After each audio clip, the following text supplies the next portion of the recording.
শীতকাল থাকতে থাকতে এইসব রেসিপিগুলো ট্রাই করে নিতে হবে। এরপরে শীতকাল চলে গেলে না পাওয়া যাবে ফুলকপি, না পাওয়া যাবে ব্রোকলি।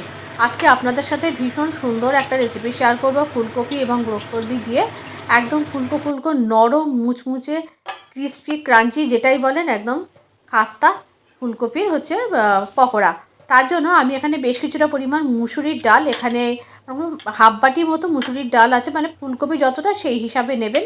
সেই মুসুরির ডালটাকে আমি আধ ঘন্টা হলো একটু জলে ভিজিয়ে রেখেছি, ভালো করে ধুয়ে ভালো করে ধুয়ে ভিজিয়ে রেখেছি। এরপরে ফুলকপি আর ব্রোকলিগুলো কেটে নেবো। একেবারে খুব বড় বড় করে কাটার দরকার নেই, যদি বড় বড় হয় সেগুলোকে মাঝখান থেকে একটু চিড় দিয়ে নিতে হবে, মানে ছোট করে নিতে হবে। তাহলে কি ভালো করে ভাজা হবে, কাঁচা ব্যাপারটা থাকবে না। ফুলকপি আর ব্রোকলিগুলোকে খুব ভালো করে ভেজে মানে কেটে কুটে গুছিয়ে নিতে হবে, আর দেখে নিতে হবে যেন পোকা টোকা না থাকে। আর এদিকে গ্যাসের উপরে আমি একটা কড়ার মধ্যে বেশ কিছুটা পরিমাণ জল গরম করতে বসিয়ে দিয়েছি। ফুলকপিগুলো কেটে দিয়ে আমি সোজাসুজি একেবারে গ্যাসের মধ্যে মানে জলের মধ্যে ফুলকপি আর ব্রোকলিটাকে ভালো করে একটু ভাপিয়ে নেব। তার জন্য আমি আগে ভালো করে ফুলকপিগুলোকে ধুয়ে নিয়েছি। আর এই গ্যাসের উপরে যে কড়াতে জল বসেছি তাতে আমি দিয়ে দিয়েছি অল্প একটুখানি ভিনিগার, স্বাদ অনুযায়ী দিয়ে দিয়েছি লবণ। দেওয়ার পর আমি ব্রোকলি আর ফুলকপিটাকে ভালো করে একটু ভাপিয়ে নেবো মানে প্রায় 70% মতো ভাপিয়ে নেবো, যেন মোটামুটি সেদ্ধ হয়ে যায়। আর ভাপিয়ে নেওয়ার পর তারপরে এইগুলোকে ভালো করে জল ঝরিয়ে নিতে হবে। এরপরে আমি সমস্ত ব্যাটারটাকে রেডি করে নেবো। মিক্সি জারের মধ্যে আমি মুসুর ডালটাকে একটু জল দিয়ে আর দুটো কাঁচা লঙ্কা দিয়ে আমি আগে ভালো করে পেস্ট করে নেবো, একদম ভালো করে মিহি করেই পেস্ট করে নিতে হবে। এতে আমি শুকনো লঙ্কার গুঁড়ো বা শুকনো লঙ্কা ব্যবহার করবো না, ওই জন্য আমি দুটো কাঁচা লঙ্কা দিয়েছি। যেহেতু ফুলকপি যতটা আছে সেই হিসাবে পরিমাণ মতো আমি এখানে 4 চামচ বেসন নিয়ে নিয়েছি, আর 1 চামচ মতো নিয়ে নিয়েছি চালের গুঁড়ো। দেওয়ার পর এর মধ্যে দিয়ে দিয়েছি অল্প একটু হলুদ, অল্প একটু নুন, একটু চিনির গুঁড়ো দেওয়ার পর আর অল্প একটু কালো জিরে দিয়ে দিয়েছি। আপনারা চাইলে একটু জোয়ানও এর মধ্যে অ্যাড করতে পারেন। দিয়ে ভালো করে আগে প্রথমে সবটা মিশিয়ে নিয়েছে। নেওয়ার পর এর মধ্যে যে মুসুর ডালে যে ব্যাটারটাকে আমি বানিয়েছি সেটাকে আমি এর মধ্যে দিয়েছি।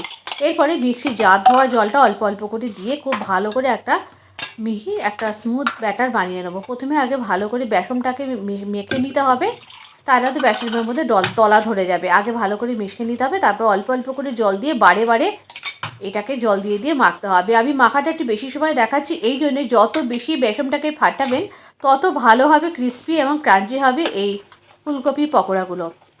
অসম্ভব ভালো খেতে হবে পকোড়াগুলো, একবার এইভাবে বানিয়ে দেখবেন। আর তারপরে অল্প অল্প করে জল দিয়ে যতটুকু জল লাগবে সেই হিসাবে ব্যাটারটাকে বানিয়ে নিতে হবে। ব্যাটারটা একেবারে রেডি হয়ে গেছে, 10 মিনিট মতো রেস্টে রাখতে হবে। এরপরে ফুলকপিগুলো বেশ ভালো মতো সেদ্ধ হয়ে গেছে, ফুলকপিগুলোকে একদম স্ট্রেনারের মধ্যে করে নিয়ে জল ঝরিয়ে নিতে হবে। এরপরে ফুলকপিগুলোকে ডাইরেক্ট ওই ব্যাটারের মধ্যে মিশিয়ে খুব ভালো করে ফুলকপিগুলোকে মিশিয়ে নিতে হবে। গ্যাসের উপর আমি অলরেডি তেল গরম করতে বসিয়ে দিয়েছি। তেলটা যতটা ভালো করে গরম হবে তত কিন্তু এই ফুলকপি পকোড়াগুলো তত বেশি ক্রিস্পি ক্রাঞ্চি হবে, ফুলবে। আর আমি দুটো লঙ্কাও ভাজবো। তেলটা ভালো করে গরম হয়ে গেছে, এরপরে আমি এর মধ্যে একে একে এই ফুলকপিগুলোকে দিয়ে দিয়েছি। আমি অন্য সময় যখন ফুলকপি মানে যে কোনো পকোড়া ভাজি অল্প একটু গরম তেল এই ব্যাটারের মধ্যে মেশাই, আজকে মেশালাম না, তার কারণ যেহেতু মুসুর ডাল দিয়েছি এমনি ক্রিস্পি ক্রাঞ্চি হবে। একে একে সমস্ত ফুলকপি আর ব্রোকলিগুলো দিয়ে দিয়েছি, উল্টে পাল্টে একদম লাল লাল করে মুচমুচে করে ভেজে দিতে হবে।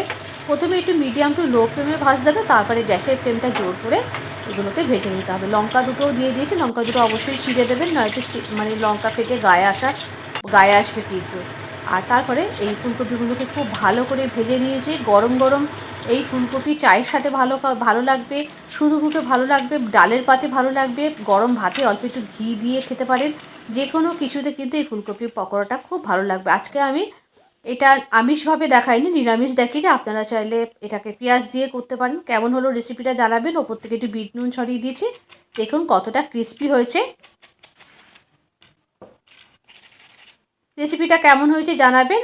আবার দেখা হবে পরবর্তী ভিডিওতে নতুন রেসিপির সাথে।